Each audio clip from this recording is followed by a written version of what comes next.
네, 더불어민주당 이재명 대표가 성남FC 후원금 의혹과 관련해서요. 피의자 신분으로 오늘 오전에 수원지검 성남지청에 출석을 했습니다. 자, 관련해서 안민석 더불어민주당 의원. 자, 대선 당시에 이재명 캠프에서 총괄 특보단장을 맡으셨고요. 지금도 이 대표와 매우 가까운 오선 중진입니다. 자, 오늘 검찰 출석 전에 또 이재명 대표에게 어떤 좀 메시지가 있었는지 등등 관련해서 자세한 이야기를 나눠보겠습니다. 자, 안 의원님 나와 계시죠? 네, 수고 많으십니다. 안민석 의원입니다. 네네. 오늘 어떻게 성남에 가셨나요? 네. 성남에는 가셨고. 그러면 네, 갔었는데요. 네네. 너무나 사람들이 많이 와서. 아, 그랬죠. 네. 또 반면에 또 태극기 부대라고 봐야 되나요? 네네네. 네. 보수 집회도 있었고. 보수단체에서 집회도 있었고 6.25 때 난리는 난리도 아니었습니다. 굉장히 이제 시끄러운 현장이었다 이렇게 말씀을 전해주셨는데 혹시 좀 이제 이 이재명 대표 출석 전에 어떤 분위기, 어떤 이야기들이 오갔나요? 저 성남FC 문제는 이미 대선 전에 경찰에서 무혐의로 결론이 난 건데요. 네네.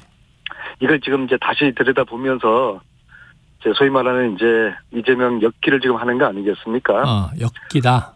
네, 검찰이 만약에 대선 결과가 달라졌다 그러면은 이러겠습니까? 지난번에 임원정 검사님이 그런 말씀하셨더라고요. 네. 이재명이가 대선을 이겼으면은 아마 지금쯤에는 도이치모터스 가지고 탈탈 검찰이 틀고 있을 것이다. 네네. 그래서 이걸 저희들은 오늘 이재명 대표도 이야기했듯이 이게 이제 정치 탄압이다. 정적 제거용으로 표적 수사를 하고 있는 것이다. 그렇게 좀 보고 있는 것이죠. 예, 오늘 굉장히 이제 강한 입장문 발표가 포토라인에서 있었는데 그러면 이제 검찰 출석 전에 이재명 대표 주로 좀 어떤 심경이었을까요? 글쎄, 그 심경이야 오늘 이제 밝힌 것처럼 이렇게 이제 정적 제거용으로 자신을 이제 탄압하려는 또 자신을 이제 손발을 묶고 들려는 정치 검찰의 행태에 대해서 이제 붕괴를 했고요. 그다음에 이제 오늘 성남FC 같은 경우는 내용적으로 오늘 입장문에도 밝혔지만은 시민구단을 만들었어요. 그러니까 성남뿐만 아니라 전국에 한 20개의 K리그 1부, 2부의 시민리그가 있거든요. 이 리그를 운영하기 위해서는 입장료 수입으로는 특도 없거든요. 그래서 시민들의 혈세가 이제 들어갑니다. 근데 이제 혈세를 더 줄이는 것이 구단주인 시장의 역할이지 않겠습니까? 그래서 기업을 대상으로 적극적으로 광고 유치를 하는 거예요. 또 기업의 입장에서도 자신들의 회사 이름이나 로고가 TV에 노출되니까 또 시민들에게 노출되니까 또 그만큼 광고 효과가 있는 거겠죠. 그래서 많은 기업으로부터 광고를 유치를 했어요. 이것을 법적으로 문제 있다고 이제 엮어버리면은 이제 적극 행정을 누가 하겠습니까? 그러면 시민구단 후원진 모든 기업들이 다 문제가 될 수도 있지 않겠습니까?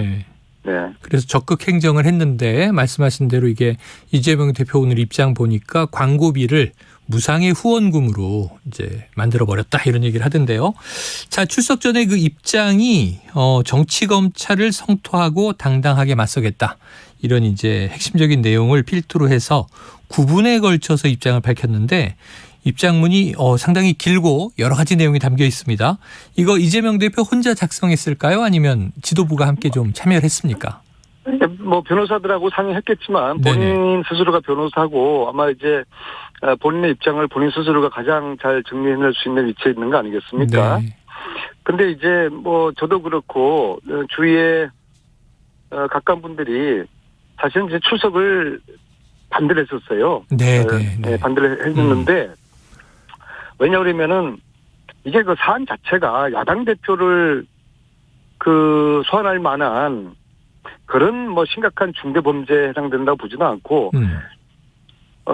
법리적인 다툼이 있는 거 아니겠습니까? 이 대표 측에서는 뇌물이 아니라고 그러고 또 검찰은 이제 뇌물이라고 그러고 이 정도면은 서면 조사로도 가능하지 않았을까?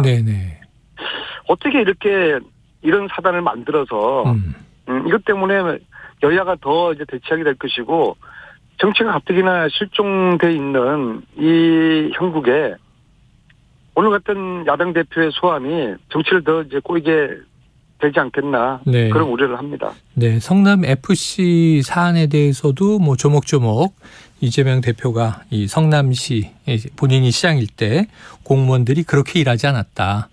전 숨겨서 될 문제는 없다. 하고 늘 이제 강조를 했다 하는 얘기도 강조를 했는데 네. 여기 또 이제 이 헌정사 초유의 역사적인 현장이다 이렇게 규정을 하면서 또 본인의 이제 정치적인 소신도 피력을 했고요. 그리고 또 민주당의 역사도 얘기를 했습니다. 김대중 대통령 시절, 노무현 대통령 시절. 자, 이게 안 의원님께서는 또 이재명 대표와 친분이 좀 있으시니까요. 이 긴 입장문에서 좀 어디에 주목해서 들으셨습니까? 첫째는 자신한 행위는 적극 행정이었다. 네. 그다음에 두 번째는 이런 식으로 정적 제거 표적 수사하지 마라. 그다음에 특히 이제 이미 기소가 검찰은 결론을 내린 이 사건이라서 이제 법정에서 당당히 싸우겠다. 이런 이제 이야기를 한 건데요. 네. 특히 2016년 이제 광고비가 이제 거액으로 이제 많이 거친 그 시점은요. 네.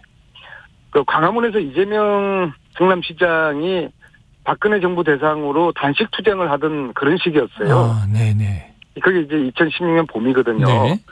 그리고 이제 박근혜 정권은 이재명 시장을 비롯한 우리 야당 단체장들을 아주 어항에 물고기 보듯이 아주 들여다보고 있는 그런 시점이었거든요. 네네. 그리고 본인이 특히 변호사고 그랬는데 책 잡힐 그런 짓을 했겠는가. 저는 도저히 이건 상상할 수 없는 일이라고 봅니다. 네. 그래서 그 16년의 시대적인 사항을 또 유출을 해보면은 이재명 대표의 주장하는 것이 설득력이 있다고 저는 봅니다. 네, 알겠습니다. 자, 그런데 또 일각에서는 오늘 좀 자세를 낮춰서 유감 표명을 하진 않겠는가 이런 이제 예측들도 있었어서 오늘 보니까 굉장히 강한 입장이 발표가 됐고 이 상황에 대한 유감 혹은 사과 표명, 당에 대한 미안함 이런 언급은 없었습니다. 요거 좀 맞다고 보십니까? 지금은 이제 야당 탄압 국면이거든요. 지금은 싸워서 이기는 거 말고는 다른 틈새를 보여주거나 플랜 B나 C 말하는 그런 형국이 아니라고 보거든요. 네네. 그리고 지금 어느 때보다도 이재명 대표가 단호한 입장을 천명하는 것은 이후에 앞으로도 우리 민주당이 이런 야당 탄압이 돼 가지고는 선명하게 맞서겠다. 그런 의지까지도 포함되어 있다고 저는 보고 있습니다. 네. 자, 어제 조선일보 보도를 보면요. 이재명 대표가 변호인단 선임에 어려움을 겪은 게 아니냐. 네, 이런 얘기도 했습니다. 그 이유가 이제 오늘 한 명의 변호인을 동행했더라고요. 이 문재인 정부 첫 검찰국장을 지낸 박균택 전 광주고검장. 지금 이제 변호사신 것 같아요. 이 두 사람만 조사에 임했다고 하는데 혼자만 동행한 이유가 있을까요? 그것은 나름대로의 판단, 특히 전략적인 판단이 있었다고 보고요. 네. 그리고 일각에서 이야기하는 것처럼 그럼 왜 변호를 서로 기피하겠다는 이야기인데 그러지는 않고 제가 알기로는 서로 변호를 자처하는 사람들이 차고 넘쳐서 오히려 더 고민인 그런 상황으로 알고 있습니다. 네, 그것은 사실이 아닌 것 같다. 네, 그리고 이제 박근택 변호사는 이제 광주 고검장 출신인데요. 네. 네. 이재명 대표하고 대화가 잘 되는 그런 관계로 알고 있습니다. 또 이제 오래된 친분이 있는 관계다. 자, 검찰은 이 대표에 대한 조사를 마치는 대로 구속영장 청구까지 검토하겠다 이런 입장으로 보도가 되고 있습니다. 좀 구속영장 청구가 이루어질 걸로 예상하십니까? 어떠세요? 제가 볼 때는요. 네. 오늘 성남 지청 네. 앞에서 이제 난리법석이었죠. 네네. 지지자와 반대파 양측에 정말 쌀벌한 그런 이제 분위기를 제가 느낀 바로는 특히 이재명을 지지하는 그런 분들의 그 표정을 이렇게 보면서 네. 야, 이거 만약에 만에 하나 구속된다고 그러면은 이거 정말 난리가 나겠구나. 네. 난리가 나겠구나. 정말 불행한 일이 일어날 수도 있겠구나. 네. 그런 좀 염려가 들더라고요. 그렇게 염려가 들 정도로 어찌 보면 또 이 사안에 대해서 참 진영이 굉장히 이제 좀 격앙돼서 갈려 있는 것 같습니다. 자, 이 대표를 향한 검찰의 수사 갈래가 지금 여러 개지 않습니까? 오늘은 성남 FC지만 대장동 얘기도 매일 보도되고 있고요. 자, 계속해서 피의자 소환 또 나아가 뭐 체포동의안까지 국회에 제출할 수도 있을 텐데 어떻게 대응해야 된다고 생각하세요? 두 가지를 말씀드리고 싶은데요. 첫째는 그 김건희 여사 그 도이치모터스 주가 조작 사건 있지 않습니까? 네네. 이 같은 경우는 피고인만 9명인데 또 재판 과정에서도 검사가 이미 주가 조작 증거를 제시를 했고요. 근데 아직 서면조차도 하지 않은 것에 대해서 법의 형평이 너무나 지금 기울어져 있다. 네. 그래서 그런 비난과 오해를 피하기 위해서는 검찰이 김건희 도이치모터스 주가 조작 사건에 대해서 수사를 진행해야 된다. 김건희 여사를 불러서 수사를 해야 된다. 그 말씀드리고 싶고요. 네. 만약에 이제 검찰이 지금까지처럼 계속 이 부분에 대해서 봐주기 수사를 하고 있다는 그러한 상황이 계속되면은 결국에는 야당으로서는 특검을 요구할 수밖에 없는 거 아니겠습니까? 그런데 그 김건희 특검을 뭐 여당이 받아주지가 않겠죠. 네. 근데 이것은 싸워서 얻어낼 수밖에 없어요. 과거에 드루킹 특검할 때도 야당이었던 2018년이었죠. 김성태 그 야당의 원내대표가 단식 농성하면서 특검을 이끌어내지 않았습니까? 저는 지금쯤에는 이제는 더 이상 우리가 민주당이 말로 해서는 안 된다. 이제 행동으로 보여야 된다.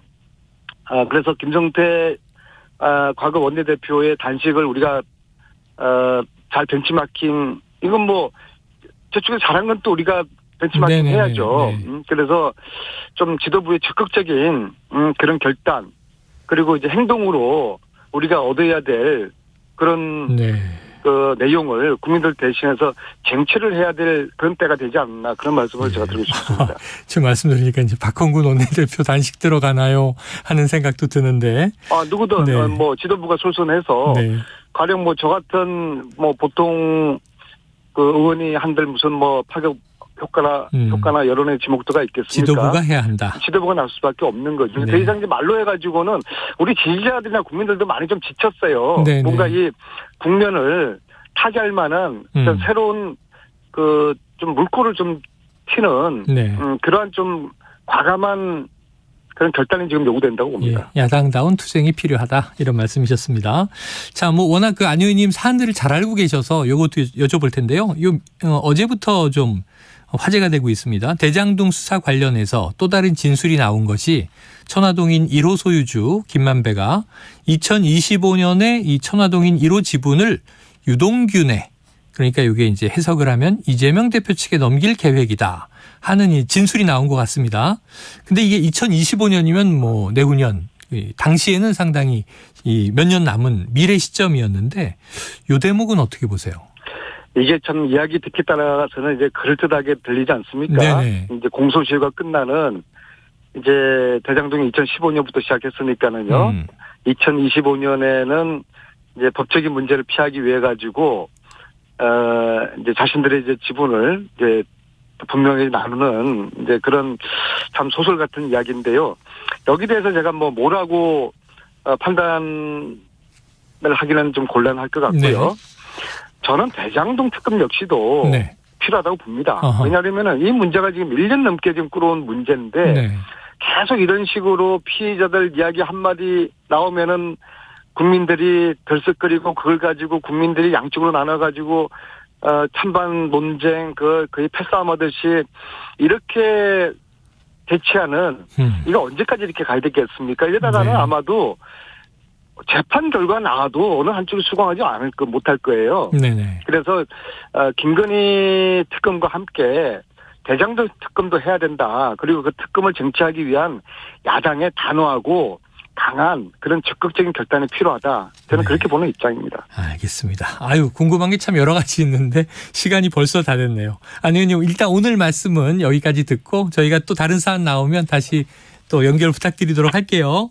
네, 수고하십시오. 예, 오늘 말씀 고맙습니다. 지금까지 안민석 더불어민주당 의원이었습니다.